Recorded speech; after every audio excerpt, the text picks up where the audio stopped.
A new feature at a Denver Public Schools' largest high school is causing a stir. Thanks for joining us. I'm Kim Christensen. And I'm Tom Green. When students at East High School came back from winter break, they came back to a girls' bathroom that had been converted to an all-gender option. 9 News reporter Rachel Krause is covering the story. She joins us now, and you had a chance to speak with the district about the change made. Yeah, DPS says one restroom at East was converted to serve all genders, and it was remodeled to make things far more private for whoever is inside. For those feeling uneasy, they say in all schools, the majority of restrooms are still gender specific, and they expect it to stay that way. But with this new restroom, students asked for it. So this is just something that helps provide convenience for everybody. When East High School students came back from break, there was a new place to go. An all-gender bathroom. So the transition of the girls' bathroom on the second floor at East High School occurred over winter break while everybody was out of the building. Scott Pribble says the district sent out newsletters and information a month ahead of the change. Parents like Lori Ramos told the board they don't like it. Administration has sacrificed the comfort of these young females for this dubious change by now limiting their options. And we as adults should be protecting the students at all costs, not using minors for this social experiment. This, in my opinion, is unlawful, immoral, and it is in fact a form of abuse. Pribble says this proposal came from the students.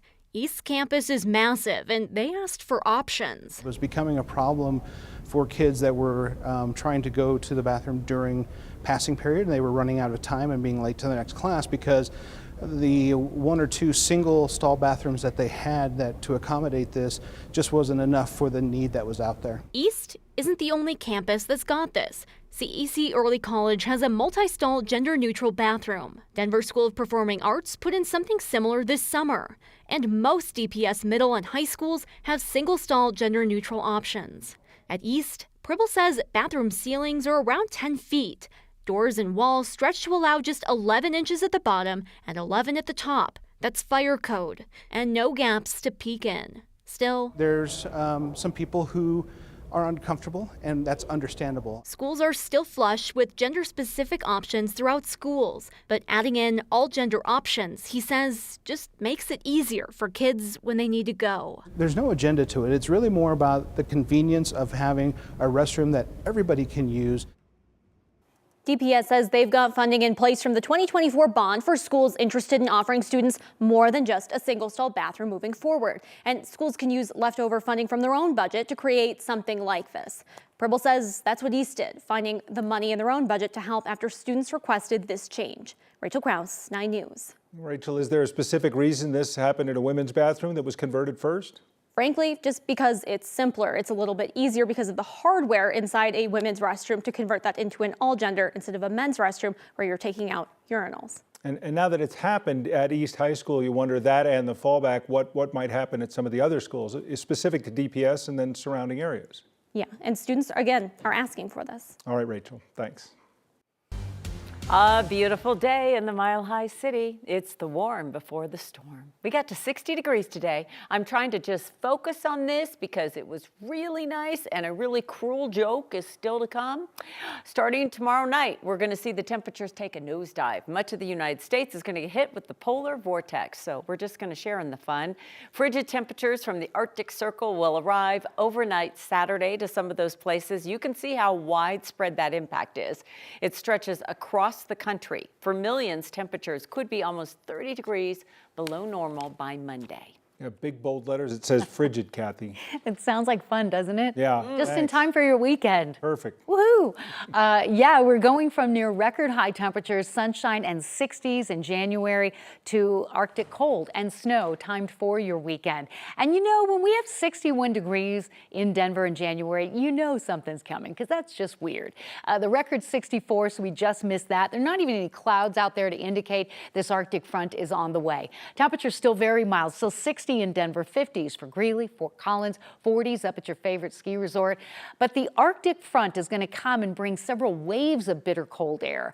We'll be on the fringe of the first one, but we'll get full force of the second surge of Arctic air coming in for the second half of your weekend. Then, of course, we get some snow mixed in there. So your body's going to be saying, wait a minute. And if you get migraines like I do, be prepared because we have a wild temperature swing, 65 to 70 degree temperature swing in about 75 hours time. And then the snow start to fly in about 24 hours. So that will certainly be impactful for those traveling, even just walking on the sidewalks around the area, starting late tomorrow through Saturday into Sunday. And we continue with the weather impact scenario through Tuesday morning, simply because of the bitter cold and the impact of, well, the lack of melting of ice and snow for the driving that you'll probably need to do on Tuesday morning. So warm and calm today. The wind picks up in the foothills tonight. The snow starts to fly in the metro area probably about this time tomorrow. Much more on the Arctic cold front and your weekend forecast coming up.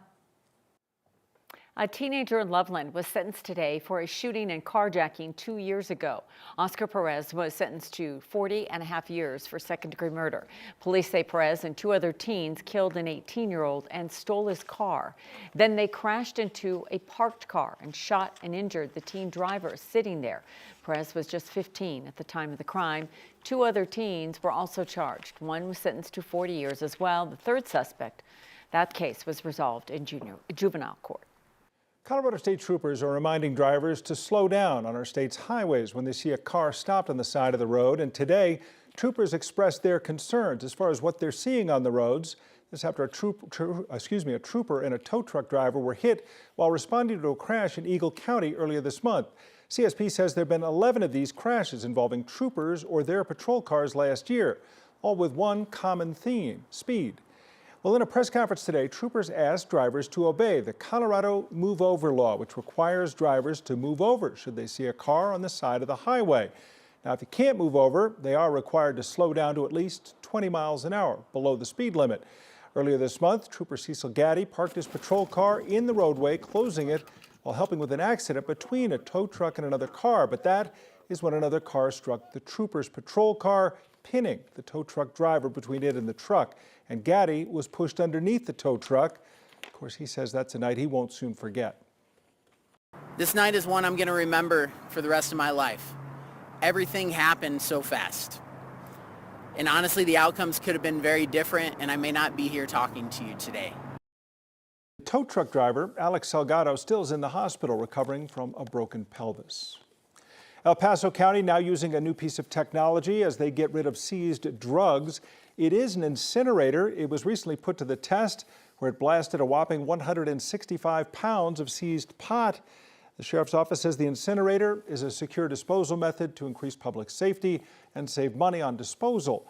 The department previously had to rely on private contractors when it came to getting rid of confiscated drugs. A man in Longmont is fighting to protect the prairie dogs in his neighborhood from being exterminated. Recently, the city relocated a large prairie dog colony at Dry Creek Community Park. This was to clear the way for 2 new ball fields, a water plaza, playground, trails, and much more coming to that area. 9 News reporter Amanda Gilbert talked to the man about how he doesn't want the prairie dogs to leave the area.